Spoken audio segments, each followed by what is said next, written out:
Hi guys, this is Jennifer with Gomut Creations. Today I'm going to do my very first tutorial. I don't have the right camera set up, so I'm hoping that this works anyways. Today I'm going to go over watercolor with distress ink markers. So we're going to try to make this guy right here. So I'm doing this for an ATC swap where the theme is pets. This is a one layer, all watercolor, and one stamp. So the first thing we're going to do is we're going to start with a piece of mixed media ATC, which I got from this Daler and Ronnie company. Artist trading cards. There's 20 in here. It's 120 pound. I love it. And on the back it does state, ideal for all dry media and light watercolor work. So that's what we're doing. I'm also using a stamp by We Are Memory Keepers called Tiffany's Perfect. It is an older stamp that I got from my local scrapbook store a couple of years ago. This is it. It's very cute. I already have the cat mounted onto a clear block of this guy, and the ink that I'm going to use is Ranger's Archival ink in jet black. I love this stuff. I use it all the time. It is my favorite black ink. I don't have any video editing software, so I'm going to try to get this done as quick as possible. I'm going to take this off screen so I can stamp it first. Get it good on there. Fabulous. Look how pretty. I love that ink. It's so wonderful. So we can do several different cats with this. I've done a brown, a tuxedo. This is based on mine cat, Fiona.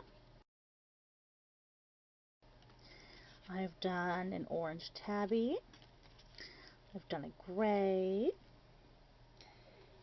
I've done a gray and white. This is based off my mother's cat named Pierre. I have a calico, who's so pretty. I love calicos. I have a beige. I have a polka dot. This one is based on a cat named Sushi at a local thrift store called Share the Love Thrift Store that benefits the local SPCA. I have a gray and white based on a cat named Phoebe that we fostered recently. And I have an all black cat that I think is just precious because all black cats need love too. So today we are going to do the brown one so I can show you how I mix different colors with it. So the first thing we're going to do is start with the cat itself, and then I'll do the background with the shadow. So to do this one, I've used pumice stone, and I'm sorry, my markers are over here to the side as I'm messing around with those, and vintage photo. So what we're going to do is we're going to start with the lightest color first, and then fill in the other spots with the darker color. So I always turn it to the side or tilt it around. So I want to start with the body first, and we don't need to go all the way out to the edges because it's going to spread out as we watercolor with it.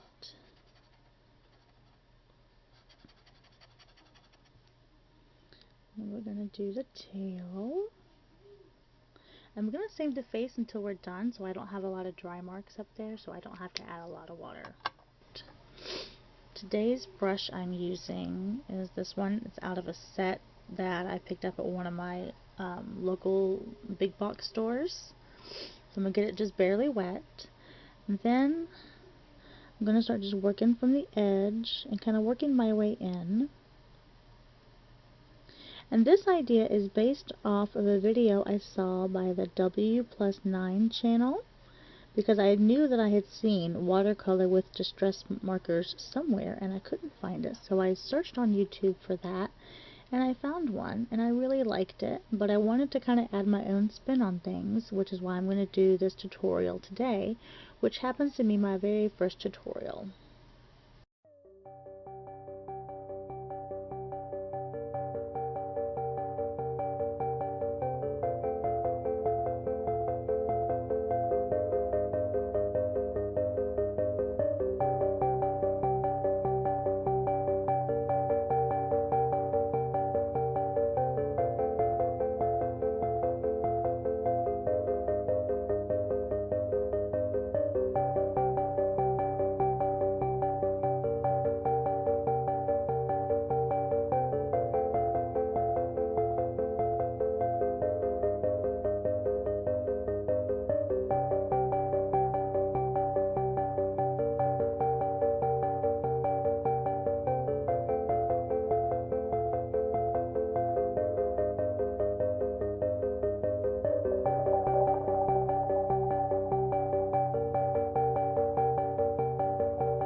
did move my finger and got some of the green up on the sky.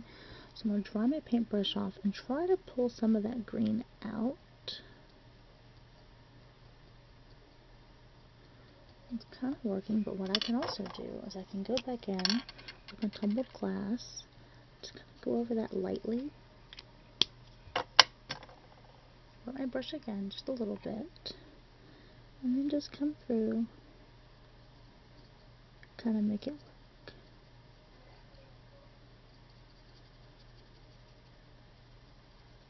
Kind of touch up in some spots that look a bit light. Like I said, the perk of it being watercolor is it doesn't have to be perfect.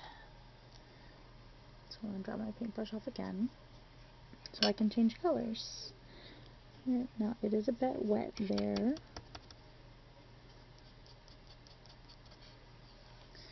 Alright, so now I want to come in with frayed burlap. I'm going to use the broad stroke again, and I kind of want to start around here to kind of give the shadow effect of the sun coming from the left. I figure since his head's kind of tilted that way, that he's kind of tilted up to the sun. Kind of want to round that a little bit. I want to do some light strokes with the brush tip instead of the fine tip. And the good thing about the grass ink being a little wet means that these guys will blend really well together.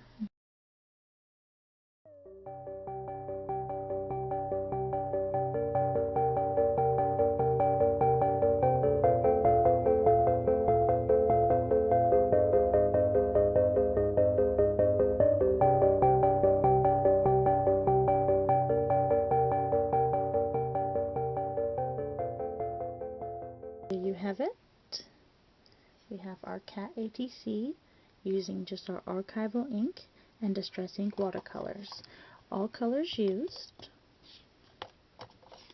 are frayed burlap for the shadow, mowed lawn for the grass, shabby shutters for the eyes, tumbled glass for the sky, vintage photo, and pumice stone for the cat. Thanks and have a great day.